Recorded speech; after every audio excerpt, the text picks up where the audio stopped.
दोस्तों Mamata Banerjee CM post की resign करने से मना कर रही है। कह रही है कि अब तो मैं राजा थी और राजा ही रहूँगी, अब मैं प्रजा नहीं बन सकती, क्योंकि राजभवन की आदत पड़ गई है। जैसे हमारे केजरीवाल साहब थे, उनको भी आदत पड़ गई थी, तो उनको भी जनता ने दिखाया कि नहीं, आप एक आम आदमी है, आपकी पार्टी आम आदमी है, तो उसी के हिसाब से आप रहिए भी।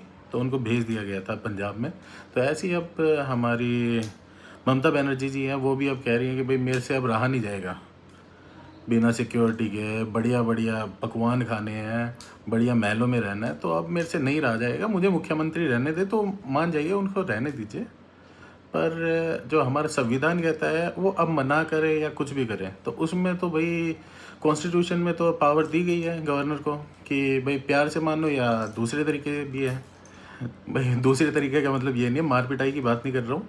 जैसे अपना आर्टिकल 164 क्लॉज 1 में जो इसको पावर दी गई है गवर्नर को कि भाई वो या तो अपना बहुमत साबित करे कि भाई इलेक्शन ख़त्म हो चुके हैं, वो डिक्लेयर हो गया, वो हार चुकी हैं, तो वो पहली बात तो फ्लोर टेस्ट में ही फेल हो जाएंगी।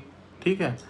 दूसरा, अगर वो प्यार से मानती हैं तो ठीक है, नहीं होता है तो वो गवर्नर के पास पावर है उसके अंदर 356 में, या तो प्रेसिडेंट रूल लगाने की या उसको डिसमिस करने की। गवर्नर चाहे तो उसको डिसमिस भी कर सकता है। तो इसमें इतना बवाल मचाने की ज़रूरत ही नहीं है ना। अरे उनको थोड़े दिन, कोई नहीं, या 6 तारीख हो गई है, 7 तारीख, एक दिन और बने रहने दो यार, उसको मंत्री बने रहने दो, मुख्यमंत्री। तो ठीक है, रहने दो, क्या फ़र्क पड़ता है, एक दिन की और ऐश मार लेने दो उसको। बाकी कुछ नहीं है, वो जा चुकी है हवा, वो पुरानी हो चुकी है। अब तो नई मोदी जी की लहर चल पड़ी है उस साइड भी, तो देखते हैं वहाँ का हाल क्या होता है। ठीक है, चलिए।